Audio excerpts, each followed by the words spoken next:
1919년 11월 7일 영국의 일간지 더 타임즈에는 충격적인 헤드라인이 게재됩니다.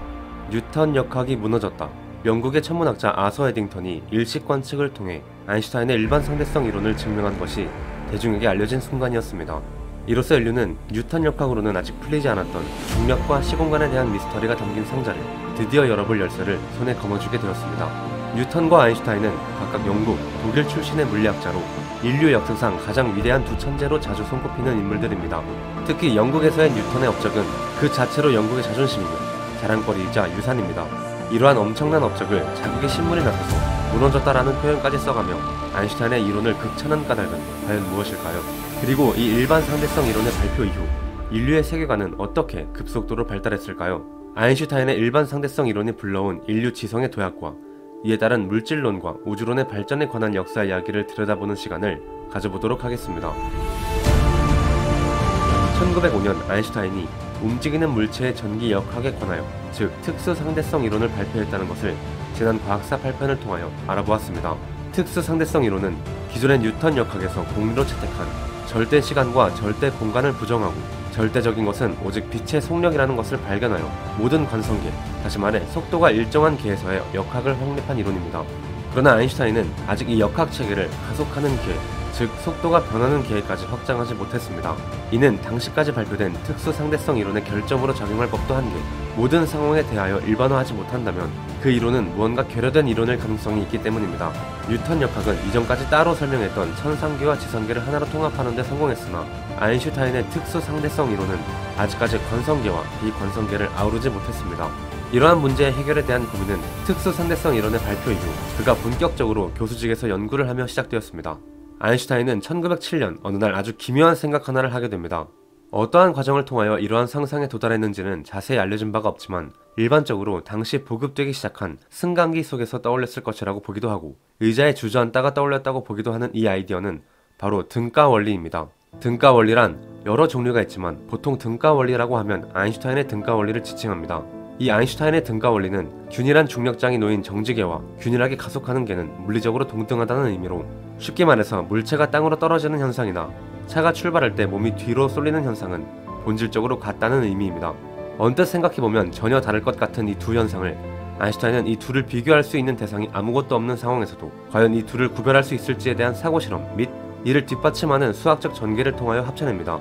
밖을 내다볼 수 없는 우주선 안에 타고 있다고 가정했을 때 이 우주선이 중력 가속도가 9.8m/s인 지표면 위에 가만히 있을 때와 우주 공간에서 9.8m/s의 가속도로 가속할 때 두 경우를 우주선 내부에서는 구별할 수 없다는 의미입니다. 그런데 여기서 한 가지 중요한 사실을 짚고 넘어가야 합니다. 일반 상대성 이론의 저 논리에 따르면 가속하는 궤 안에서 빛이 휠 수 있듯이 질량체 주변을 지날 때에도 반드시 휘어야 했습니다. 실제로는 일상에서 경험하기에는 빛이 휘는 수준이 너무나 경미하였기에 경험에 의한 상식으로는 받아들이기 어려웠고 따라서 이론 자체는 수학적으로 완벽하였으나 실제로 그러할지는 알 수가 없었습니다. 어쨌든 아인슈타인은 1915년 아직 실험으로는 확인되지 않았으나 일단 수학적으로는 검증된 가속하는 계, 즉 중력의 작용까지 포함한 상대성 이론인 일반 상대성 이론을 발표합니다. 한편 이보다 한 해 앞서 발발한 제1차 세계대전은 이때쯤 영국, 프랑스, 러시아를 주축으로 한 협상국과 독일, 오스트리아 헝가리 제국, 오스만 제국, 불가리아 왕국 등 동맹국 양측이 교착 상태에 빠져 전쟁이 늘어지고 있는 상황이었습니다. 이러한 상황을 타개하기 위하여 과학사 8편에서 만나보았던 공기 중의 질소를 추출하여 비료를 만드는 하버법을 개발하여 식량 생산성 폭증에 기여한 프리츠 하버는 자신의 지식을 활용하여 독가스를 개발하여 전장에서 처음으로 사용하는 데 성공합니다. 전쟁에 적극 참여한 하버와는 달리 아인슈타인은 첫째 아들을 베르댕 전투에서 잃은 막스 플랑크와 함께 반전운동에 앞장서기도 했습니다. 1918년 전쟁은 양측 도합 약 4천만 명 사상이 나는 참혹한 결과로 끝났고 독일, 오스트리아, 오스만 제국 등 패전국들은 국가가 해체되거나 체제가 전복되었습니다. 전쟁 이후 뒤숭숭한 분위기에서 영국의 천문학자 아서 에딩턴은 일반 상대성 이론을 검증하기 위한 관측 실험을 준비합니다. 질량이 가진 물체를 빛이 스칠 때 그 경로가 휘어야 하므로 매우 거대한 질량체인 태양 주변을 지나는 배경의 별빛은 당시 기술로도 측정 가능한 수준으로 휠 것이기에 하늘의 같은 곳이라도 태양이 있을 때와 없을 때 별이 박혀있는 형태가 다를 것이라고 생각한 에딩턴은 일식을 통하여 이를 증명하고자 하였습니다. 1919년 5월 29일 아프리카에서 발생한 일식 때 촬영한 배경별의 사진과 다른 계절에 태양이 없을 때 촬영한 배경별의 사진을 비교한 에딩턴은 딱 일반 상대성 이론이 예측한 만큼 별의 위치가 바뀌어 있음을 확인했고, 1919년 11월 7일 영국의 일간지 더 타임즈에 영상에 처음에 보았던 뉴턴 역학이 무너졌다라는 충격적인 타이틀과 함께 실험 결과가 대중에 소개되었습니다. 사실 뉴턴 역학이 무너졌다기보다는 확장 또는 보완되었다는 표현이 더욱 올바릅니다. 이 실험의 발표 이후 1920년에는 아인슈타인은 세계적으로 유명한 스타 과학자가 되었습니다. 아인슈타인의 빛과 중력에 관한 끈질긴 탐구와 노력이 마침내 빛을 발하는 순간이었고, 이 덕에 단순히 질량이 있는 물체는 서로를 끌어당긴다는 뉴턴의 고전역학에서 한 발 나아가 질량 그 자체가 시공간을 휘게 만들고 중력은 휘어진 시공간 때문에 나타나는 현상이라는 것을 밝혀냈습니다. 그러니까 빛은 그 휘어진 시공간을 따라 직진을 하기 때문에 빛 또한 중력의 영향으로 그 진행 방향이 휘었던 것입니다. 그리고 복잡한 설명을 생략하고 결론만 알아보자면, 특수 상대성 이론에서는 관측자 대비 움직이는 물체가 시간이 느리게 간다는 것을 알아냈다면, 일반 상대성 이론에서는 중력이 강한 곳이 약한 것보다 시간이 느리게 간다는 사실 또한 알아내게 됩니다. 이로 인하여 수세기 동안 뉴턴 역학으로는 도저히 설명할 수 없었던 수성궤도의 세차 운동과 원거리에서 날아오는 별빛이 휘어지는 중력 렌즈 현상 또한 설명이 가능하게 되었습니다. 현대에는 인공위성의 시계와 지상의 시계 사이에서 중력 차이로 인하여 발생하는 시간 흐름 속도 차이의 보정을 이 일반 상대성 이론을 통하여 하고 있습니다. 만일 일반 상대성 이론의 발견이 없었다면 현대에도 GPS와 지상 사이의 시간 흐름 차이 및 이에 따른 거리 측정 오차가 원인 불명의 기묘한 현상으로 남아있었을지도 모르는 일입니다.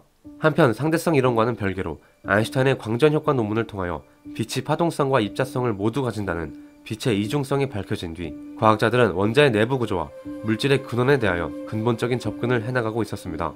원자나 분자가 물질을 연구하기 위한 편의상의 설정이 아닌 실제 입자로서 존재한다는 것이 아인슈타인의 브라운 운동에 관한 논문에서 수학적으로 입증되기 전부터 원자를 구성하는 소립자 중 하나인 전자를 이용한 여러 실험과 장치들이 개발되고 있었습니다.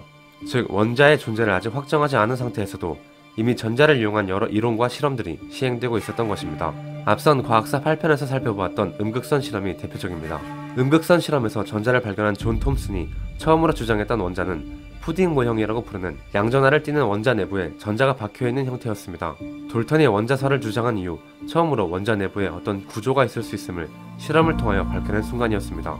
하지만 이 모형은 더욱 정밀한 실험으로 좀 더 구체적인 형태의 다른 모형으로 수정되는데, 이것이 바로 어니스트 러더퍼드가 주장한 태양계 모형입니다. 어니스트 러더퍼드는 한스 가이거와 함께 금박의 알파 입자, 즉 나중에 헬륨 원자핵으로 밝혀지는 입자를 부딪히는 실험을 수행하였습니다.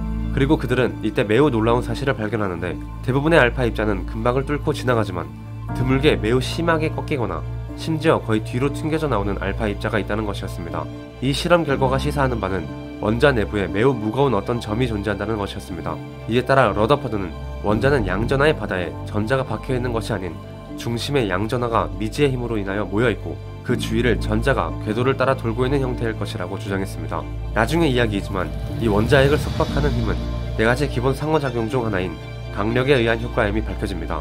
이렇게 발전해가던 원자 모형을 다시 한번 구체적이고 체계화한 물리학자가 바로 양자역학을 널리 알리고 다녔기로도 유명한 닐스 보어입니다.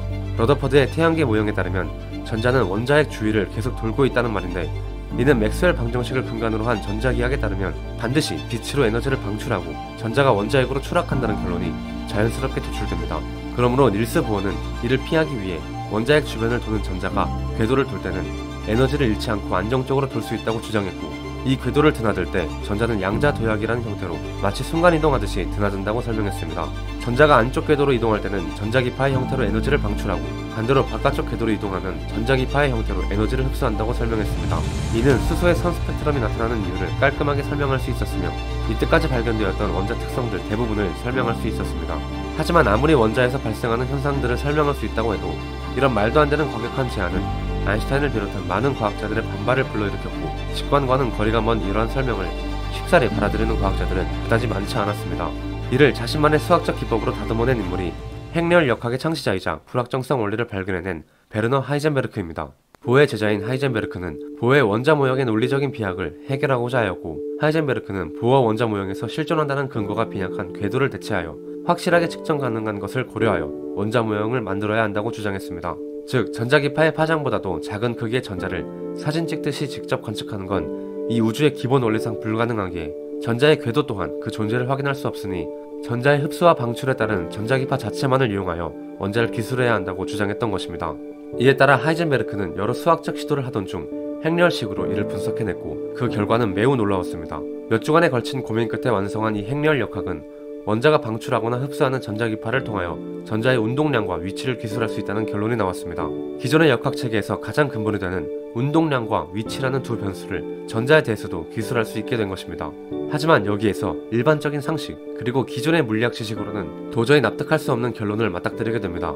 운동량과 위치 중 어느 한쪽을 정확하게 측정하면 다른 한쪽은 점점 불명확해질 수밖에 없다는 수학적 결론이 나온 것입니다. 이를 불확정성의 원리라고 부릅니다. 한편 빛의 이중성이 알려진 이후 프랑스의 드 브로이라는 과학자는 어쩌면 전자기파뿐 아니라 입자라고 알려진 다른 물질들 또한 이중성을 가질 수도 있다는 참신한 생각을 합니다. 이를 물질파라고 불렀으며 J.J. 톰슨의 아들 J.P. 톰슨이 X선의 회절 무늬와 전자의 회절 무늬가 같다는 것을 밝혀내어 전자 또한 입자성과 파동성을 모두 가진다는 것을 보여 물질파 이론을 입증해냈습니다. 이 결과 빛뿐 아니라 전자 또한 입자성과 파동성을 모두 가진다는 것을 알아내었고 이 실험 결과를 바탕으로 매우 놀라운 방정식 하나를 세상에 선보인 과학자가 등장합니다. 그의 이름은 바로 에르빈 슈레딩거입니다. 에르빈 슈레딩거는 기존의 파동역학을 이용하여 하이젠베르크의 행렬 역학이 아니더라도 불확정성 원리를 설명할 수 있는 파동 방정식, 이른바 슈레딩거 방정식을 유도해내는데 성공합니다. 이 슈레딩거 방정식의 등장으로 양자 역학을 기술하는 방법이 두 가지로 나뉘게 됩니다. 하나는 보어와 하이젠베르크를 위시한 행렬 역학을 기반으로 한 불연속적 세계관, 그리고 슈레딩거와 아인슈타인을 위시한 파동 방정식을 기반으로 한 연속적 세계관이 그것이었습니다. 이들의 생각을 매우 간단하게 살펴보자면 불연속학파는 입자는 측정되기 전에는 확률로 분포하여 실제하지 않는다고 보았고, 연속학파는 우리가 측정할 수 없을 뿐 비록 파동의 형태이지만 분명히 실제한다고 보았습니다. 불연속학파의 행렬 역학도 연속학파의 파동 방정식도 양자 역학을 기술하는 데는 문제가 없었으나 그 철학적 차이로 인하여 큰 마찰을 빚게 됩니다. 이 두 학파는 결국 1927년 제5차 솔베이 회의에서 맞붙게 되었고, 수많은 논쟁 끝에 슈레딩거와 아인슈타인의 논리가 모두 논파되면서 결국 많은 학자들이 불연속적 세계관을 받아들이게 되었습니다. 현재는 이 불연속적 세계관을 양자 역학의 대표적인 선구자인 닐스 보어의 출생지를 따서 코펜하겐 해석이라고 부르고 있습니다. 코펜하겐 해석의 내용을 간략하게 살펴보자면 다음과 같습니다. 전자나 광자 등 아주 작은 입자들은 측정, 다시 말해 다른 입자와 상호작용하기 전에는 실제 입자로서 한 점에 존재하는 것이 아니라 확률로서 전 우주에 걸쳐 퍼져 있으며, 측정되는 순간 그 확률이 붕괴하여 한 점으로 모여 입자처럼 행동하고, 슈레딩거의 파동 방정식의 파동은 사실 파동이 아니라 입자가 존재할 확률을 보여줄 뿐이라고 설명합니다. 또한 이러한 전자의 특성 때문에 원자 주위에 존재하는 전자는 일정한 궤도 위에서 입자로 존재하는 것이 아닌 확률 구름으로 존재한다고 설명하며 이를 오비탈이라고 부릅니다. 당연히 이런 말도 안 되는 것처럼 들리는 설명체계를 앞서 봤듯이 슈레딩거와 아인슈타인은 끝끝내 받아들이지 않았으나 대부분의 과학자들이 받아들이며 현재까지도 가장 많은 지지를 받는 양자역학의 해석으로 남아있습니다. 이 코펜하겐 해석이 채택된 지 몇 년이 지난 1935년 에르빈 슈레딩거는 양자역학의 코펜하겐 해석에 허를 찌르는 사고실험 하나를 제안합니다. 이것이 그 유명한 슈레딩거의 고양이 사고실험으로 대략적인 내용은 다음과 같습니다. 코펜하겐 해석에 따르면 모든 입자는 측정, 다시 말해 다른 입자와 상호작용하기 전에는 파동성만 띠기 때문에 전자 또한 상호작용하지 않으면 이중 슬릿을 통과할 때 한쪽만 통과하는 것이 아닌 파동으로서 양쪽 동시에 통과할 것입니다. A와 B의 슬릿 중 A 슬릿의 전자가 통과하면 상자 안에 독극물 병이 열리고 상자에 같이 들어가 있는 고양이가 죽게 되는 장치를 설치합니다. 이때 아무런 외부 간섭이 없는 상황에서 전자를 통과시키면 분명 전자는 파동이 중첩된 상태로 A와 B 슬릿 모두를 통과할 것이고, 그렇다면 독극물 병 또한 열리거나 닫힌 상태가 중첩되어 있으며 이어서 고양이 또한 죽었거나 살아있는 상태가 중첩된다는 것입니다. 그러나 이는 말이 안 되기 때문에 코펜하겐 해석은 맞지 않다고 슈레딩거는 주장했습니다.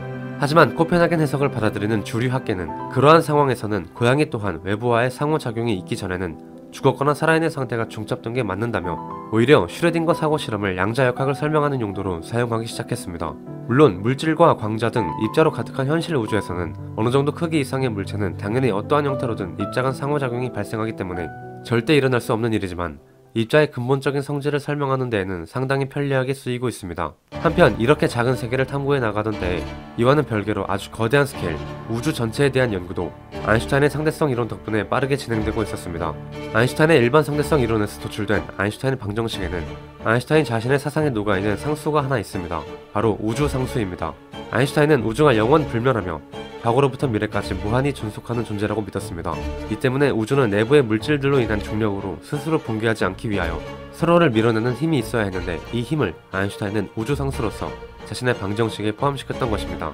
그러나 여기에서 몇몇 천문학자가 아인슈타인의 방정식을 통하여 우주가 팽창할 수도 있음을 보이게 됩니다. 첫 번째 천문학자는 러시아의 알렉산드로 프리드만으로 1924년 아인슈타인 방정식의 특수해를 구하여 우주가 팽창함을 수학적으로 보였으나 안타깝게도 이듬해 장티푸스로 사망하고 맙니다. 또 다른 천문학자 조르주 르메트르는 마찬가지로 자신의 계산 결과를 아인슈타인에게 설명했으나 아인슈타인은 당신의 계산은 정확하나 당신의 물리는 역겹습니다 라는 거친 말로 맞받아쳤다고 합니다. 여기에는 또 다른 문제가 하나 있는데 조르주 르메트르는 천문학자임과 동시에 카톨릭 사제였다는 점입니다. 우주가 아무것도 없는 공허에서 스스로 팽창하며 탄생했다고 주장하는 그의 우주론은 마치 성경의 첫 부분을 암시하는 듯하였기에 많은 과학자들에게 본능적인 거부감을 안겨주었던 것입니다. 하지만 에드윈 허블이라는 우리가 우주망원경의 이름으로 너무나 잘 알고 있는 천문학자가 매우 놀라운 사실 하나를 발견합니다. 그는 초신성을 연구하던 도중 적색 편의 현상을 통하여 거의 모든 천체가 지구로부터 멀어지고 있으며 특히 멀리 있는 천체일수록 그 속도가 더욱 빠르다는 것을 발견했습니다. 적색편이란 멀리서 오는 빛의 파장들이 빨간색 쪽으로 편향된다는, 다시 말해 파장이 늘어진다는 의미입니다. 이는 빛이 날아오는 도중 그 사이의 공간이 늘어나고 있다는 의미이며 곧 우주가 팽창하고 있다는 것을 실제로 발견했던 것입니다. 허블이 우주 팽창의 관측적인 증거를 제시하자 르메트르가 벨기에 국내에 출판했던 우주 팽창에 관한 논문은 매우 유명해지게 되었고 정상우주론을 신봉하던 아인슈타인은 명백한 증거 앞에서 결국 자신의 입장을 꺾고 자신의 방정식에서 우주 상수를 철회하는 등 팽창하는 우주를 받아들였습니다. 또 에드윈 허블은 적색편의 발견에 살짝 앞서 더욱 중요한 발견을 했습니다. 바로 우리의 우주의 지평을 아주 거대하게 넓힌 것입니다. 20세기 초까지 우주의 범위는 우리 은하가 전부였습니다. 하지만 당시 폭발적으로 발전하는 관측 기술에 힘입어 우주 곳곳에서 나선 형태의 성운이 발견되었고 이 성운들이 우리 은하 내의 성운인지 아니면 독립된 다른 은하인지를 두고 대논쟁이 벌어졌습니다. 그리고 이는 허블이 안드로메다 은하에서 변광성을 발견하면서 종결됩니다. 우리 은하의 크기는 10만 광년이었으나 변광성을 이용하여 측정한 안드로메다 은하까지의 거리는 150만 광년이라는 기가 막힌 거리가 나온 것입니다. 실제로는 약 254만 광년 떨어져 있는 안드로메다 은하의 발견으로 인류의 우주에 대한 지평은 역사의 흐름에 따라 지구 그 자체에서 출발하여 수백억 광년의 크기로 넓어졌습니다. 이로써 적어도 우주는 그 시작점이 있었으며 그 크기가 상상을 초월할 수준으로 매우 크다는 점이 받아들여지게 됩니다. 이러한 일들이 벌어지던 1920년대 말 세계는 급격한 경제 위기를 맞이합니다. 1929년 미국에서 시작된 경제 위기는 몇 년 만에 전 세계로 확산되었고 독일과 이탈리아, 일본 등지에서 전체주의 정권이 들어서는 계기가 되었습니다. 특히 독일의 정세가 심각하게 악화하면서 아인슈타인, 프리츠 하버, 하이젠베르크, 슈레딩거 등 과학자들도 이러한 급변하는 정세 속에서 각자 자신들의 길을 물색하지 않을 수 없었고 급격히 발달하는 과학과 공학적 기술은 이제 또 다른 전쟁을 위해 사용될 준비를 해나가고 있었습니다. 인류 역사상 최악의 격동의 시기를 눈앞에 둔 1930년대부터 과학의 역사와 세계의 역사는 어떻게 흘러갔을까요? 또 원자를 샅샅이 들여다본 물리학이 만들어낸 무기는 이러한 격동의 시기를 어떻게 순식간에 끝낼 수 있었을까요? 과학사 시편에서는 제2차 세계대전 시기의 과학의 역사와 질량, 에너지 동등성에 따라 만들어진 원자폭발이 그 전쟁을 끝낸 이야기, 그리고 그 후 냉전의 시기에 이루어진 우주 경쟁에 대한 이야기를 들고 다시 찾아뵙겠습니다. 감사합니다. 매더노트였습니다.